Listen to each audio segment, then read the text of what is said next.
하나님은 왕이십니다. 왕 하면 모든 것을 다스리는 이미지입니다. 하나님께서 천지 만물을 만드시고 우주 만물을 만드시고 그 안에 모든 것들을 하나님께서 다스린다는 거예요. 우리 사람의 지식으로는 도달하지 못하고 알지 못하는 그 많은 부분들에 대하여 하나님께서 천사들을 부려서 다스리고 계신다라는 것을 성경이 말해줍니다.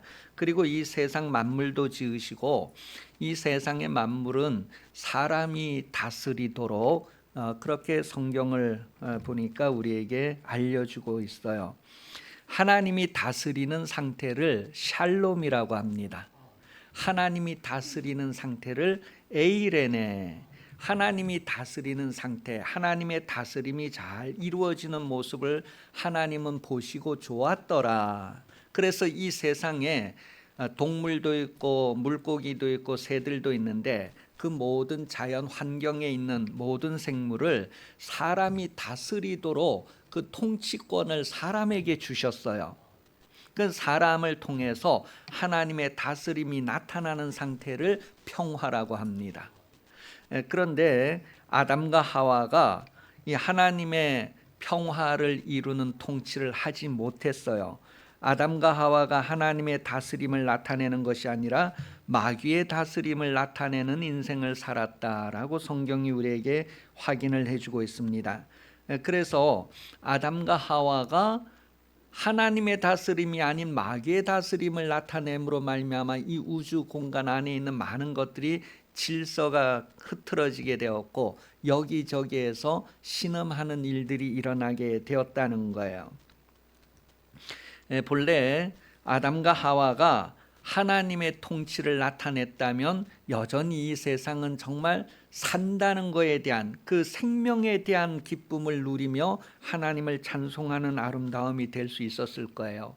산에 흔들리는 나무가지, 그 나뭇잎 하나하나가 다 하나님이 창조했다는 것을 표현하고 드러내는데 우리 사람도 하루하루 살아가면서 기쁨과 즐거움을 누리고 그것을 하나님께 노래하고 찬송할 텐데 아담과 하와가 하나님의 통치를 나타내지 못해서 그러한 것들이 다 사라지고 축소된 현실이 되었다는 것을 실감을 하게 됩니다. 왜 이렇게 아담과 하와 때문에 세상이 많이 바뀌었을까? 그것은 아담과 하와가 미혹을 받았기 때문이다라고 말합니다. 미혹은 속는 것을 얘기해요. 속았다는 거예요. 마귀에게 속았다라는 것을 성경이 말해주고 있습니다.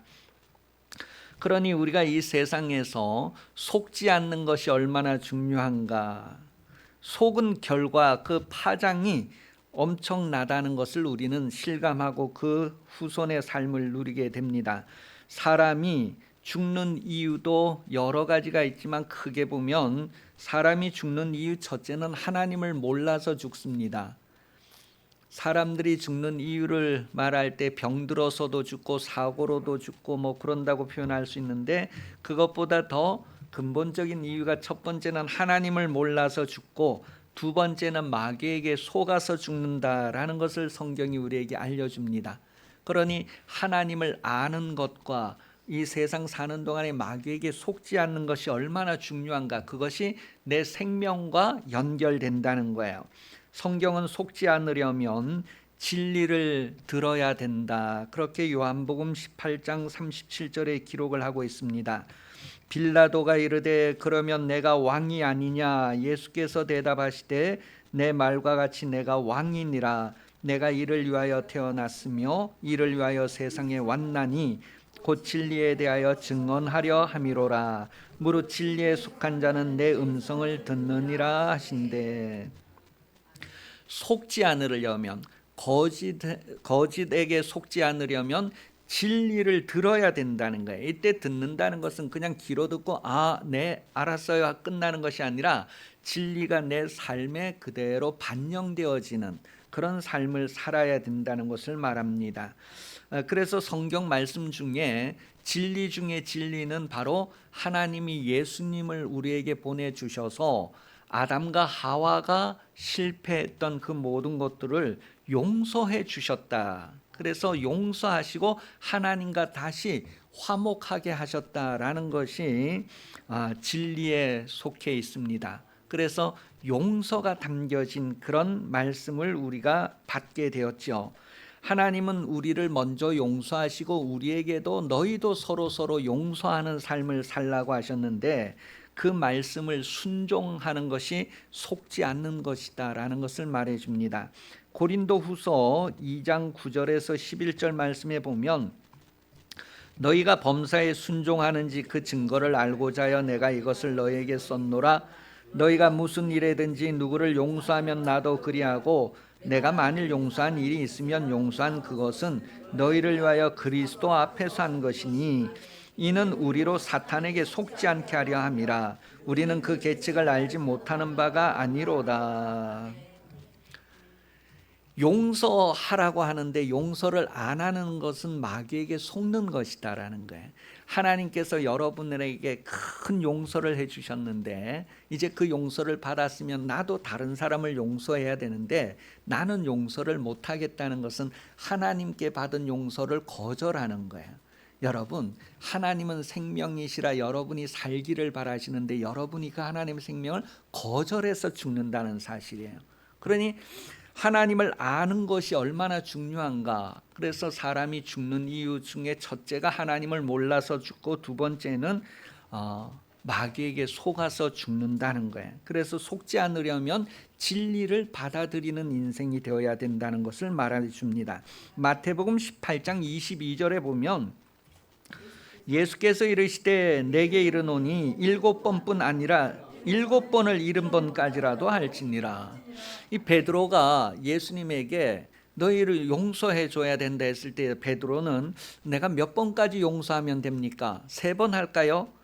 그래도 교회 다니니까 한 7번까지 할까요? 그랬을 때 예수님이 그 대답을 듣고 7번뿐만이 아니라 7번을 70번까지라도 용서하라는 것은 내가 너를 용서한 것처럼 계속 용서하라는 거예요. 그게 바로 진리를 받아들인 사람들에게 나오는 모습이다라는 것을 말해주고 있어요. 하나님은 모든 사람을 용서하시려고 그의 아들 예수 그리스도를 희생하셨습니다. 그러니 용서하지 않는 삶은 아들의 희생을 거절하는 것, 그것을 배반하는 것이 된다는 것을 알게 해줍니다. 마태복음 6장 15절입니다. 너희가 사람의 잘못을 용서하지 아니하면 너희 아버지께서도 너희 잘못을 용서하지 아니하시리라. 또 18장 35절에 보면 너희가 각각 마음으로부터 형제를 용서하지 아니하면 나의 하늘 아버지께서도 너희를 이와 같이 하시리라. 여러분, 하나님의 용서가 여러분에게 이루어지기 위해서는 여러분이 다른 사람을 용서하는 삶을 살아야 된대요. 그런데 우리는 얼마나 많은 사람들의 잘못을 봅니까? 저 사람 너무 심하다. 결혼을 해서 살 때에도 보면 너무너무 잘못을 많이 하니까 싸우는 일이 일어나고 그때 잘못했다는 판단을 누가 해요? 내가 재판장이 되고 내가 결정을 해서 최종 판결을 내면서 막 화를 내고 다투고 싸웁니다. 그런데 성경은 그런 것들을 뭐예요? 용서하라는 거예요. 하나님이 우리를 보실 때 엄청난 것들을 용서해 주셨는데 우리가 다른 사람을 보고 용서하지 못하는 것은 하나님의 용서가 나에게 온전히 이루어지지 않은 삶을 살기 때문이다라는 거예요. 그러니 여러분 일상 속에서 하나님의 사랑이 여러분에게 온전히 이루어졌다면 여러분은 모든 사람을 사랑할 수 있을 것입니다. 하나님의 사랑이 온전히 이루어지는 삶, 그런 것들을 우리가 알고 계속해서 기도하면서 우리 자신을 변화시켜 가는 것이죠. 그런데 우리가 살아가면서 용서하지 못한다는 말을 하는 사람도 있어요. 내가 만약에 누군가를 용서하지 못한다면 어떤 이유가 있을까? 무슨 이유 때문에 용서하지 못할까? 그때 바로 마귀에게 속아서 용서하지 못한다는 그 이유 하나입니다. 내가 누군가를 사랑하지 않는다는 것은 마귀에게 속은 것이고 누군가를 용서하지 않는 것은 마귀에게 속은 것이다. 그렇게 성경이 알려주고 있어요. 고린도전서 3장 18절 아무도 자신을 속이지 말라. 누구든지 이 세상에서 지혜 있는 줄로 생각하거든 어리석은 자가 되라. 그리하여야 이 지혜로운 자가 되리라.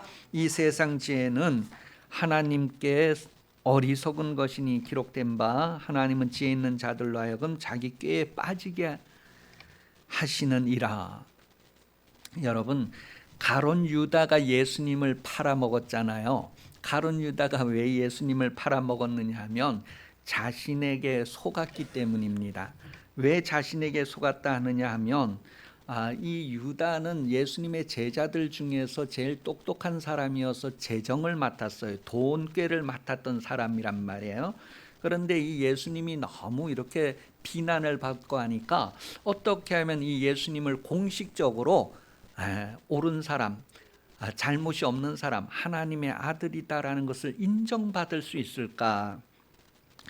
그런 생각을 해서 이제 정식 재판에 넘겨서 정식 재판에서 죄가 없다고 확정이 되면 이게 좋은 일 아닐까, 그런 생각을 가지고 뒤에서 일들을 많이 꾸미던 사람이에요.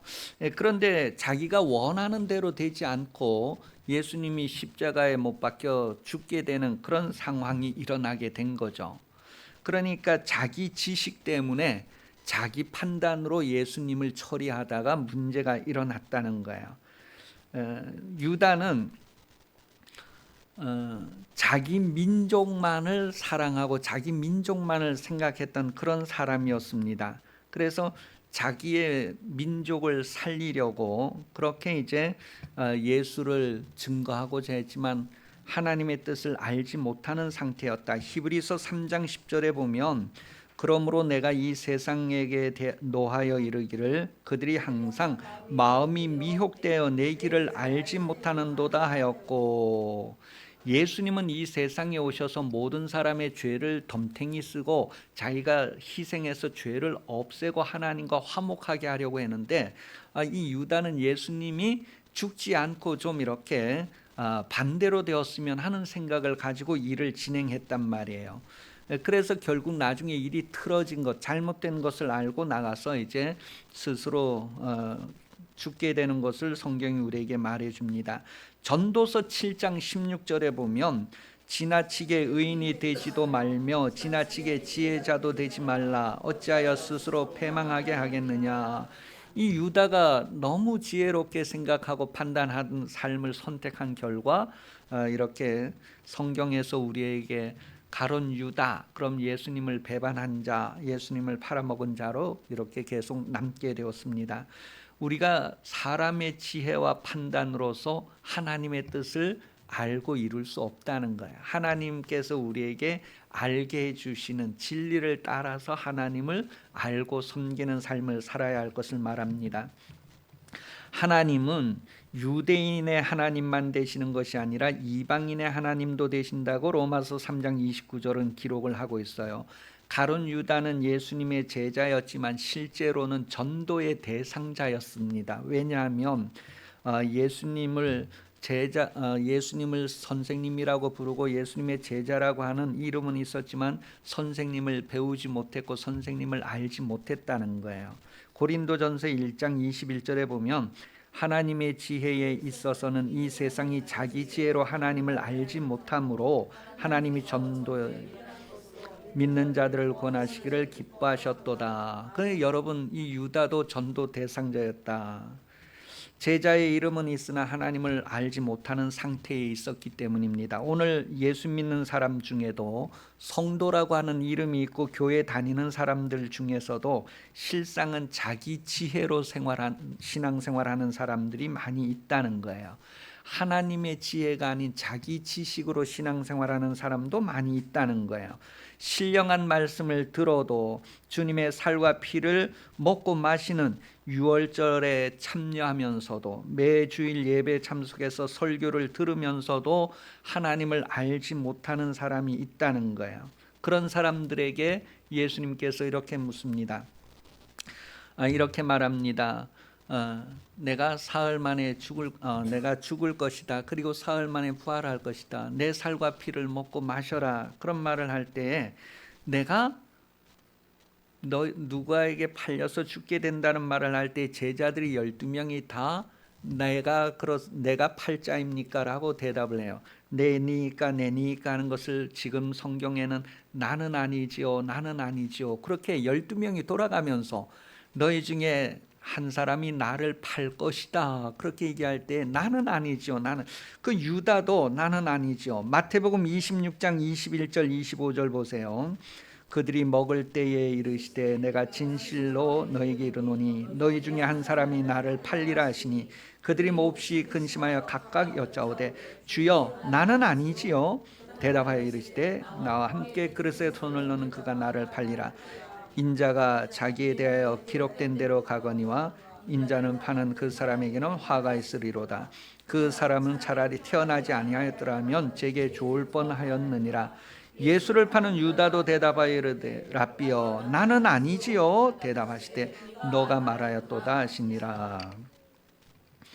이 내용을 마가복음 14장 19절에도 그들이 근심하며 하나씩 나는 아니지요, 나는 아니지요, 나는 아니지요. 그런데 너가 말하였다. 여러분에게 오늘 예수님이 이렇게 질문하시면 여러분은 어떻게 할까요?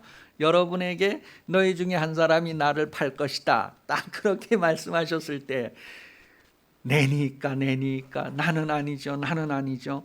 그런데 너가 말하였다. 이 말은 여러분 각자가 일상생활 가운데에서 예수를 알고 그의 뜻을 받아들여서 반영하는 삶을 사는가, 아니면 거절하는 삶을 사는가에 대한 질문을 통해서 여러분이 계속 성숙해 가야 할 것을 말해 줍니다.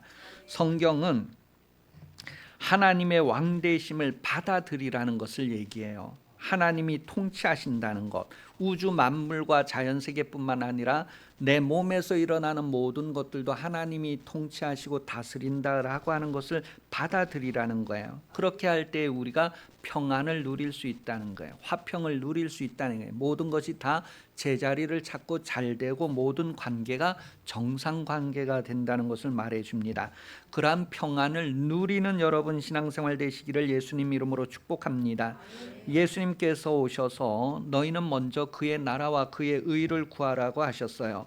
그의 나라를 구하라는 것은 하나님의 다스리는 나라, 하나님의 통치, 하나님의 평화가 이루어지는 것을 구하라는 거예요. 여러분 몸에뿐만 아니라 가정에도, 여러분 동네와 도시, 나라에도 하나님의 다스림이 나타나도록 그렇게 구하라는 거예요. 그 다음에 하나님의 의가 나타나도록 구하라고 했어요. 먼저 그 나라와 그 의를 구하라.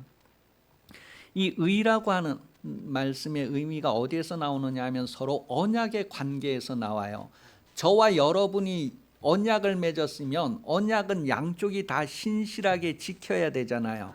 그런데 하나님과 사람이 언약을 맺었어요. 너희가 내 말을 듣고 내 말대로 살면 내가 너에게 복을 주겠다. 내가 너에게 하나님이 되어주겠다. 보호자가 되어주겠다. 그런데 이스라엘 백성이 네 그렇게 하겠습니다 하고 대답을 하고 언약을 맺었어요. 그런데 이스라엘 백성이 실제 생활에서는 뭐예요? 하나님 말씀대로 살지 아니했어요. 하나님의 계명을 순종하지 않았어요. 그러니 언약을 누가 깨뜨렸어요? 이스라엘 백성들이 깨뜨렸어요. 사람이 깨뜨렸어요. 하나님과 사람 사이의 약속을 사람이 일방적으로 깨뜨려 버렸단 말이에요. 지키지 않았어요. 그래서 이것을 신실하지 않다 얘기하는 거예요. 그럼 하나님이 약속을 지켜도 되고 안 지켜도 되는데 하나님은 약속을 지켰어요. 신실하다는 거예요. 믿음이라는 단어가 그 단어예요. 하나님은 신실하시다는 거예요. 사람은 언약을 깨뜨렸는데 하나님 쪽에서 일방적으로 언약을 지키신 거예요. 그게 바로 하나님의 의다, 그렇게 표현해요. 그래서 그 하나님의 의를 우리가 받아들이는 것을 믿음이라고 합니다. 하나님의 성경 확인해 보겠습니다. 로마서 3장 23절에서 26절 모든 사람이 죄를 범하였으며 하나님의 영광에 이르지 못하더니 그리스도 예수 안에는 속량으로 말미암아 하나님의 은혜로 값없이 의롭다 하심을 얻은 자 되었느니라. 이 예수를 하나님이 그의 피로써 믿음으로 말미암아 화목제물로 오셨으니 이는 하나님이 길이 참으시는 중에 전에 지은 죄를 간과하심으로 자기의 의로우심을 나타내려 하심이니 곧 이때 자기의 의로우심을 나타내사 자기도 의로우시고 또 예수 믿는 자를 의롭다 하려 하십니다. 하나님이 일방적으로 약속을 지켜서 하나님의 의를 나타내셨어요. 그것을 받아들이고 믿는 사람을 의롭다고 인정해 준다는 것을 말합니다. 그러니 모든 사람이 죄를 범하였다 그랬어요. 모든 사람이 다 치우쳐서 언약을 깨뜨렸다는 거예요. 시편 14편 2절 3절 여호와께서 하늘에서 인생을 굽어 살피사 지각이 있어 하나님을 찾는 자가 있는가 보려 하신즉 다 치우쳐 함께 더러운 자가 되고 선을 행하는 자가 없으니 하나도 없다. 여러분, 출애굽할 때 이스라엘 백성들이 수십만이 출발을 했는데 가나안 땅까지 들어간 사람은 2명밖에 없고 2세들만 가나안 땅에 들어갔댔어요. 이 광야 40년 동안 그냥 그 세대가 다 거기에서 멸망을 했어요. 그 이유가 무엇일까? 그랬을 때 사사기 2장 17절에 보면 그들이 그 사사들에게도 순종하지 아니하고 오히려 다른 신들을 따라가 음행하며 그들에게 절하고 여호와의 명령을 순종하던 그들의 조상들이 행하던 길에서 속히 치우쳐 떠나 그와 같이 행하지 아니하였더라. 이 40년 동안 하나님과의 약속을 깨뜨렸다는 거예요. 그 언약을 깨뜨렸다는 거예요. 40년 동안. 그러나 그 언약에 신실했던 여호수아와 갈렙 두 사람은 가나안 땅까지 들어갔다는 것을 성경은 말합니다. 이렇게 모든 사람들이 언약을 깨뜨리고 실패했을지라도 하나님께서 그 아들을 보내시고 회개하라 천국이 가까웠다, 하나님의 다스림이 다시 회복되는 것을 얘기해 주면서 돌아오라고 말합니다. 마태복음 4장 17절에 이때 예수께서 비로소 전파에 이르시되 회개하라 천국이 가까웠느니라 하십니다. 회개, 하나님의 나라, 하나님의 다스림이 다시 이루어지도록 이제 천국이 가까이 왔으니 받아들이라고 하는 것을 예수님이 말씀하셨어요. 하나님의 의를 받아들이는 것을 믿음이라고 합니다. 그렇게 믿음을 가진 사람들은 하나님의 나라의 구원을 누리는 삶을 살게 됩니다. 하나님의 혜택을 누리게 된다는 거예요. 오늘 본문 42절에 보면 예수님이 십자가에 달릴 때 양쪽에 그 강도들도 잡혀서 십자가에 달려 죽게 되는데 그때 한 강도가 당신이 한 것은 다 옳습니다. 당신이 한 것은 다 옳습니다. 당신의 나라가 임할 때에 나를 기억해 주세요. 하나님의 다스리는 하나님의 나라가 임할 때 나를 기억해 주세요. 그렇게 해서 예수님이 너가 오늘 나와 함께 낙원에 있으리라 그렇게 표현을 합니다. 하나님의 나라를 받아들이는 거예요. 그렇게 해서 그에게 하나님의 나라 다스림에 들어가는 것을 우리에게 보여주고 있습니다. 시편 65편 4절입니다. 같이 읽어봅니다. 주께서 택하시고 가까이 오게 하사 주의 뜰에 살게 하신 사람이 복이 있나이다. 우리가 주의 집 곧 주의 성전의 아름다움으로 만족하리이다. 하나님의 가정, 하나님의 정원에 들어오는 사람이 얼마나 복된가. 여러분, 하나님은 여러분을 지으신 분, 여러분에게 하나님의 평화가 이루어지는 그런 상태를 보시고 기뻐하고 즐거워하시는 분, 여러분이 육신에 살 때에도 하나님의 평화가 이루어지고 여러분이 영혼이 또한 하나님 나라의 정원에 들어가는 하나님의 집에 들어가는, 그래서 하나님의 그 다스림과 보호를 받는 그런 평화의 상태를 원하셔서 여러분에게 예수 그리스도를 보내주셨다라고 성경은 말합니다. 계속해서 여러분들이 하나님을 알고 하나님의 평화, 그 나라와 의를 받아들이는 삶을 사시기 바랍니다. 여러분이 재판장이 되고 여러분이 검사가 돼서 누군 잘못했고 누군 어떻고 그래서 막 판결 내리고 그렇게 불화하지 말고 하나님의 용서와 사랑으로서 하나님의 다스림이 나타나는 그런 삶을 살 수 있기를 예수님 이름으로 축복합니다. 기도하겠습니다. 하나님 아버지, 우리에게 만물을 다스리라고 하셨는데 우리가 하나님의 다스림을 나타내지 못하는 인생을 깨닫게 됩니다.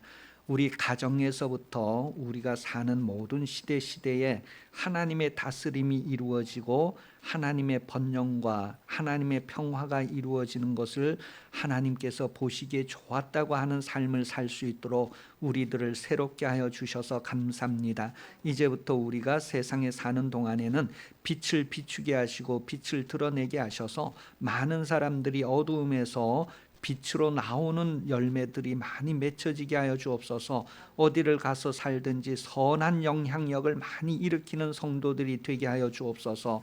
다시 오시는 예수 그리스도께서 은혜 베풀어 주시며 하나님 아버지 사랑하심과 성령의 교통하심이 주일 오전 예배 참석하여 머리 숙인 성도들 위해 영원토록 함께 하시기를 간절히 축원하옵나이다. 아멘.